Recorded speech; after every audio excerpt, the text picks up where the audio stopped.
À titre d'administrateur institutionnel, vous avez accès à l'ensemble des contenus. Pour y avoir accès, connectez-vous avec votre courriel et le mot de passe transmis. Sur la page d'accueil, vous trouverez des articles à la une et les types de publications disponibles, lesquels sont également accessibles dans le bandeau bleu. Le site de la Lib commentée comporte 5 rubriques. Afin d'avoir une vue d'ensemble des articles commentés, positionnez votre curseur sur l'onglet Lib commentée et le menu se déploiera automatiquement. Les articles sont classés par chapitre. Les articles en bleu sont commentés, alors que ceux en gris sont abrogés ou remplacés. Si vous cliquez sur l'onglet Lib commenté au lieu de positionner votre curseur, vous verrez sur une page l'ensemble des articles disponibles.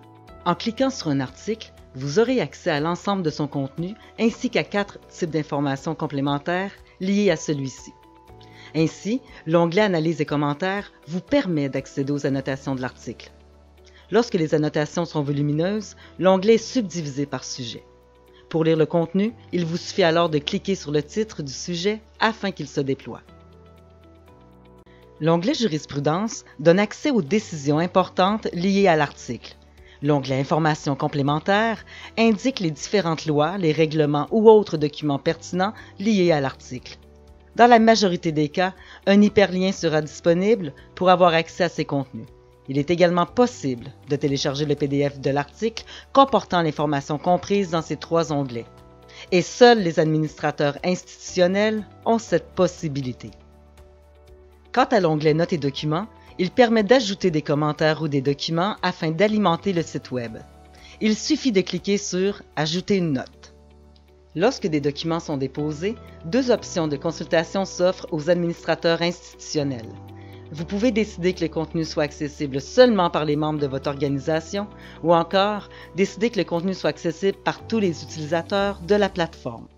Si vous choisissez de le rendre disponible à tous les utilisateurs de la plateforme, la note ou le document devra être préalablement approuvé par un administrateur avant d'être publié. Il est important de préciser que seuls les administrateurs institutionnels détiennent l'option de rendre visibles les contenus pour tous les utilisateurs. De leur côté, les membres, s'ils y sont autorisés, pourront ajouter une note ou un document qui sera seulement visible localement. Au bas de la page, vous retrouverez, s'il y a lieu, les articles liés à l'article consulté.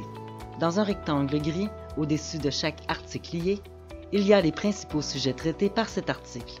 Par exemple, l'article 3.1 traite de la gratuité des services, du non-résident et des services éducatifs offerts à un non-résident.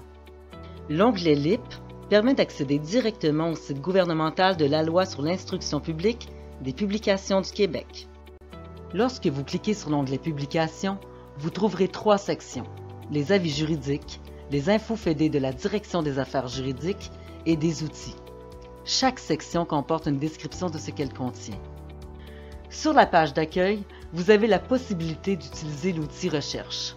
Par exemple, si le mot « gratuité » est tapé, le moteur de recherche indiquera tous les articles et les publications contenant ce mot.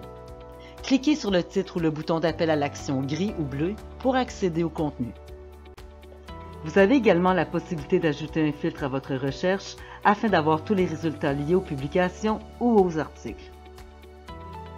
L'onglet « À propos » contient notamment le nom des différents collaborateurs ayant participé à l'élaboration de la plateforme et 2 tutoriels pour la connexion des administrateurs institutionnels et la connexion des membres. L'onglet « Nous joindre » vous permet de formuler une demande à l'administrateur en cas de problème ou de question, ou encore si vous avez des suggestions ou commentaires à nous partager.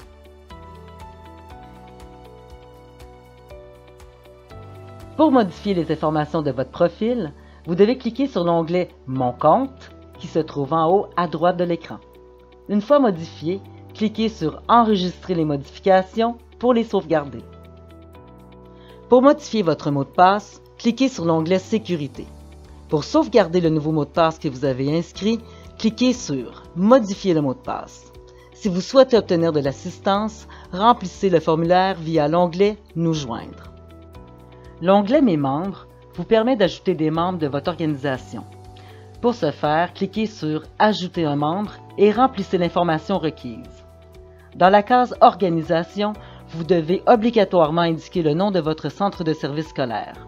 Vous devrez également décider si vous permettez ou non à ce membre de pouvoir ajouter des notes et des documents dans un article.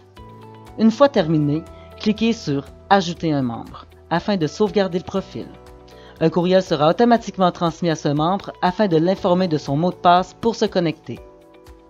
Si vous décidez de modifier la possibilité d'ajouter des notes et des documents dans les articles pour un membre existant, cliquez sur le phylactère à droite. S'il est blanc, le membre peut commenter. S'il est gris avec une barre, le membre ne peut commenter. Vous pouvez modifier le profil d'un membre en cliquant sur le crayon. Vous devez cliquer sur « Enregistrer les modifications » pour les sauvegarder. Si un de vos membres oublie son mot de passe, c'est également à cet endroit que vous pourrez le modifier via la section « Changement du mot de passe ». Il faudra ensuite cliquer sur « Modifier le mot de passe » pour le sauvegarder. En cas de besoin, vous pouvez toujours nous écrire via l'onglet « Nous joindre » afin d'avoir de l'assistance. Vous pouvez également supprimer un membre en cliquant sur l'icône de la corbeille. En tant qu'administrateur institutionnel, vous devrez approuver les notes de vos membres avant qu'ils soient publiés. L'onglet « Notes » vous permet de voir les notes en attente d'approbation, lesquelles sont en bleu, et les notes déjà approuvées, lesquelles sont en noir. Avant d'approuver une note, vous pouvez consulter son contenu en cliquant sur l'icône du « i ». Pour l'approuver, cliquez sur le crochet blanc. Et si vous désirez supprimer la note, cliquez sur l'icône de la corbeille. Si vous avez des questions ou vous avez besoin d'aide, communiquez avec nous par téléphone, par courriel ou en complétant le formulaire dans la rubrique « Nous joindre ».